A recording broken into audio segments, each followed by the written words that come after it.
Kasus Nikita Mirzani semakin panas saja. Pasca dilaporkan ke polisi melakukan dugaan penganiayaan oleh Yun Chun dan Via. Kemanakah Nikita kini? Benarkah Nikita semakin tersudut? Mencari sensasi lagi-lagi berujung pada kasus hukum. Benarkah Nikita seolah tidak pernah jera berkasus yang diduga sama?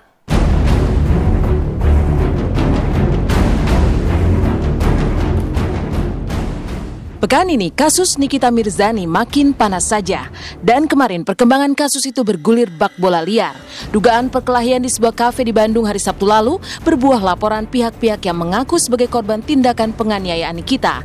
Pasca Yun Chun melaporkan Nikita ke polisi dengan tuduhan telah melakukan dugaan penganiayaan, kemarin muncul Via yang mengaku menjadi korban dugaan penganiayaan pula oleh Nikita dan melapor ke pihak berwajib. Seolah menjadi serangan balik, baik Yun Chun maupun Via tidak tinggal diam pasca Nikita melapor ke Polrestabes Bandung dan mengaku sebagai korban tindak penganiayaan. Bukan hanya melaporkan balik Nikita sebagai pelaku tindak penganiayaan, Yun Chun dan Via sepertinya pasang kuda-kuda untuk menyeret Nikita ke meja hukum.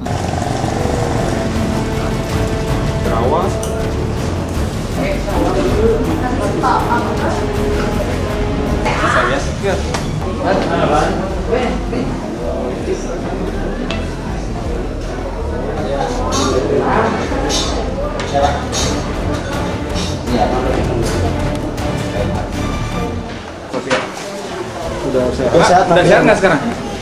Ntar, nanti aja mungkin. Oke. Siap.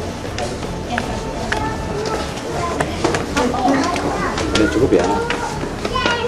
Pak, namanya siapa Pak?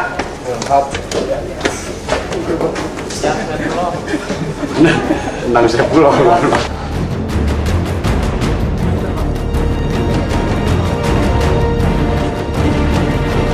Kita sudah melaporkan saudari Nikita Mirzani atas dugaan penganiayaan ya terhadap klien saya yang nantinya memang kita proses secara hukum. Bukan lapor balik, tapi kita memang kalau kita bilang lapor balik enggak, tapi sebenarnya kita korban.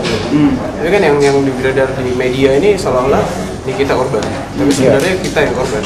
Klarifikasi bahwa yang terjadi di sini kita yang dianiaya. Bila laporan Yun Chun dan Via ke polisi nantinya berlanjut ke meja hijau, maka kasus ini akan menjadi kasus kesekian kali yang melilit Nikita. Seolah sudah membaca situasi dan memperhitungkan pertarungan hukum lawan Nikita, kemarin pihak Via tidak datang dengan tangan kosong, melainkan dengan sejumlah bukti.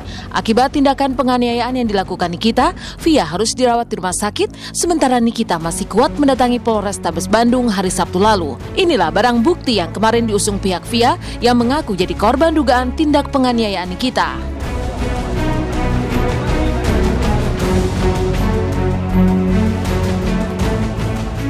Ini waktu pertama kali saya dibawa ke rumah sakit.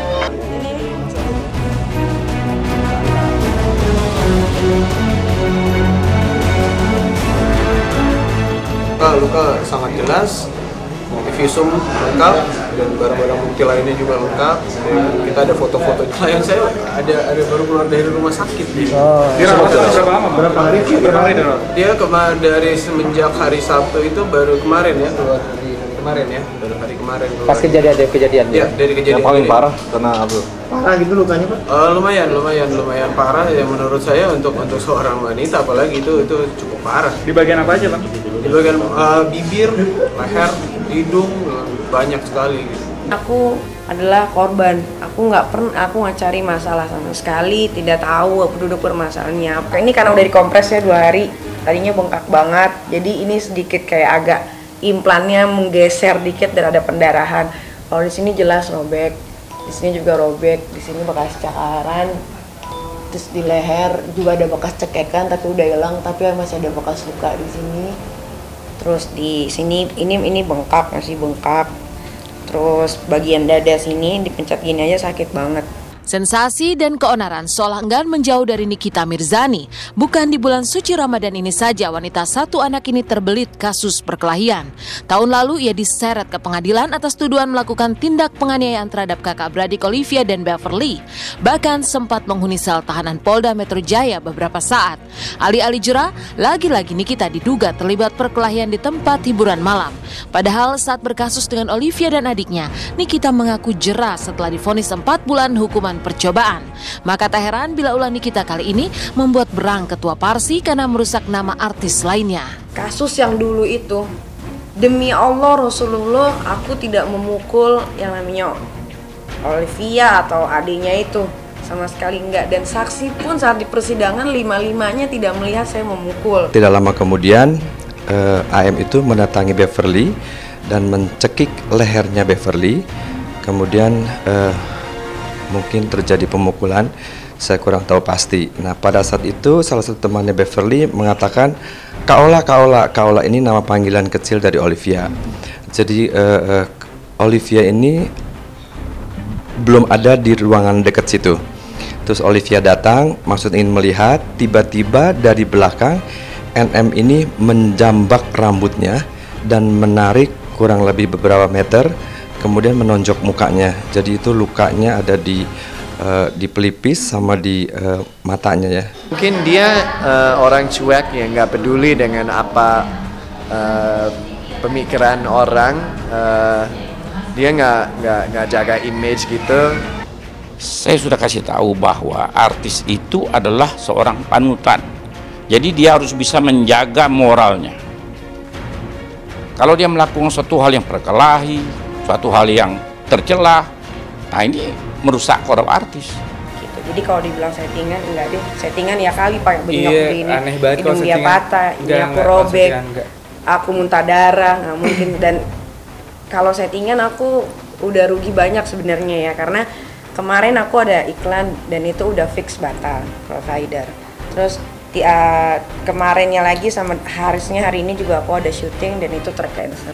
Tak kalah menyentak dari hingar-bingar kasus Nikita, muncul pengakuan mengejutkan dari model Feni Rosyane yang dekat dan mengaku menjadi kekasih seorang gembong narkoba. Fani angkat bicara tentang artis-artis yang juga menjadi wanita simpanan gembong narkoba. Siapa saja mereka?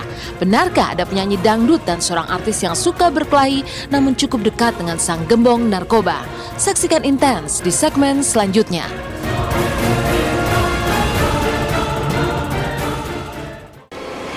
Tak kalah heboh dari kasus Nikita Mirzani, muncul pengakuan dari seorang model bernama Feni Rosyane yang menghentak publik. Mengaku menjadi kekasih seorang gembong narkoba. Feni juga angkat bicara tentang artis-artis yang dekat dengan gembong narkoba. Lantas siapakah pedangdut berinisial SB dan juga artis yang suka berkelahi berinisial NM yang disebut-sebut Feni juga sebagai simpanan gembong narkoba?